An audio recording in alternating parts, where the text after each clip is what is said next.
Baik, Assalamualaikum warahmatullahi wabarakatuh. Pemirsa dan pendengar yang dirahmati oleh Allah, bagaimana kabar kita hari ini? Semoga kebaikan, keselamatan, dan kebahagiaan senantiasa menyertai kita, keluarga kita, orang-orang terdekat kita, dan orang-orang yang kita sayangi. Kembali kita akan bersama-sama sedikit membahas tentang apa yang lahir dari dampak pembelajaran luring yang baru-baru saja ini kita lakukan dan yang baru-baru ini kita laksanakan.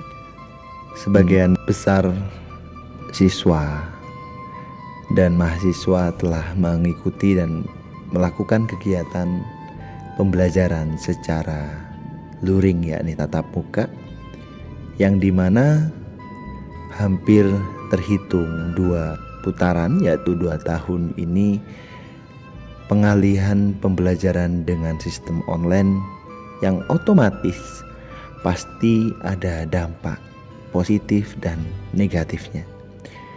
Begitu juga dengan pembelajaran luring yang baru kita gelar selama kurang lebih sekitar 1 minggu berjalan. Sebuah hal baru yang mungkin banyak menimbulkan, baik itu secara dampak, baik itu secara kesiapan, baik itu secara psikis, yang dimana pembahasan kesiapan di sini tidak hanya dengan alat atau peralatan ATK yang digunakan untuk pembelajaran, melainkan kesiapan secara mental. Pemirsa dan pendengar yang dirahmati oleh Allah, sedikit kita cuplik tentang sebuah fenomena dan tentang sebuah keadaan yang baru, yang dimana terhitung beberapa saat waktu ketika kala pagi atau di siang sore hari, ketika jam jadwal pemberangkatan orang kerja misalnya, kini sudah mulai kita akan beradaptasi dengan sebuah kemacetan sedikit demi sedikit. Hal ini terlahir karena banyak dari kita, Bapak Ibu wali murid, yang juga mengantarkan putra-putri buah hati kita tercinta menuju ke tempat di mana ia belajar. Secara otomatis yang harus kita siapkan adalah mental dalam pertemuan awal. Jika putra-putri kita dalam usia pelajar atau mahasiswa baru, mungkin otomatis orientasi awal dan saling mengenal itu adalah tahapan awal yang harus kita lalui. Sedangkan kita-kita yang sudah mungkin dalam usia pembelajaran, banyak hal yang berubah dari teman-teman sebaya kita, teman sekelas kita, karena ya kita sudah diputus akses tatap muka kurang lebih sekitar 2 tahun.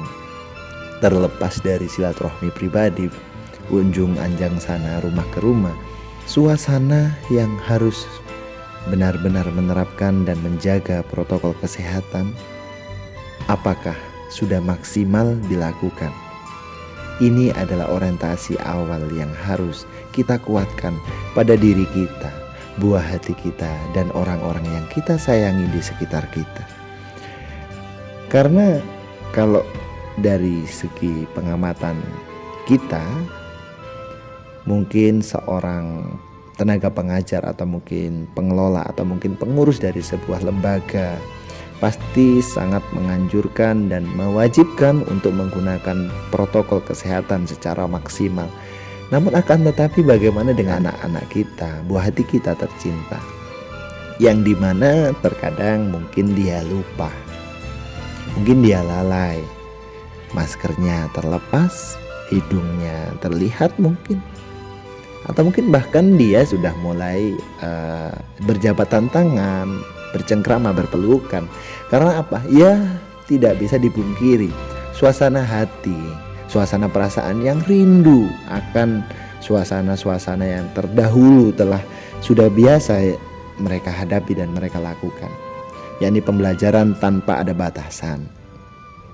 Batasan di sini bukan materi pembelajarannya, tapi secara hubungan antar teman, antar sesama.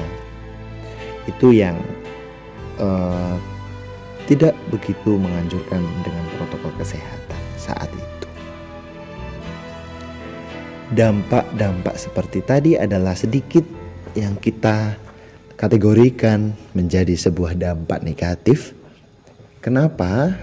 Jika satu persatu atau mungkin dari putra-putri kita sudah mulai tidak tertib dengan protokol kesehatannya, yang harus kita pikirkan dan harus kita jaga adalah apakah pandemi sudah usai? Apakah virus corona sudah pergi, sudah lenyap dari muka bumi ini?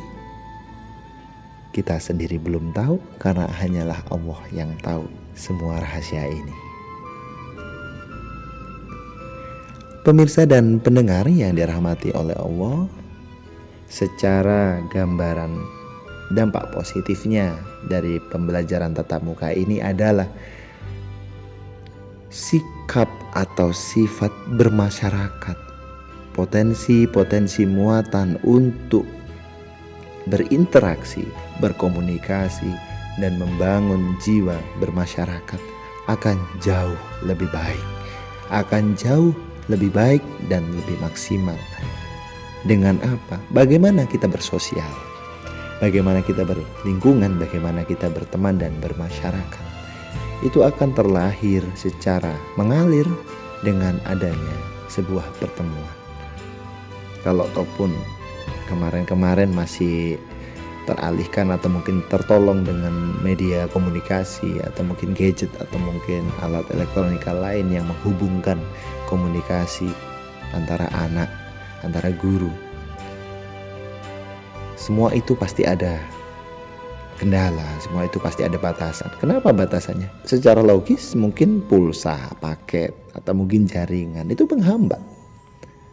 Namun ketika kita jumpa dan tatap muka, apa yang membuat kita menghambat? Yang penting dan yang paling utama, kita tetap menggunakan protokol kesehatan, tetap gunakan masker, jaga jarak, dan tetap berinteraksi dan berkomunikasi dengan baik dengan lingkungan yang ada di sekitar kita. Pemirsa dan pendengar yang dirahmati oleh Allah, secara mental yang banyak harus kita persiapkan dan harus kita kenali saat ini adalah bagaimana kita menguasai emosional kita dalam sebuah perjalanan menuju ke lembaga pendidikan, mengantarkan putra-putri buah hati kita agar senantiasa kita bersabar, ikhlas dan ridho, dengan berharap hasil dari sebuah perjuangan ini akan mendapat sebuah keberkahan, kemanfaatan, dan lebih baik lagi.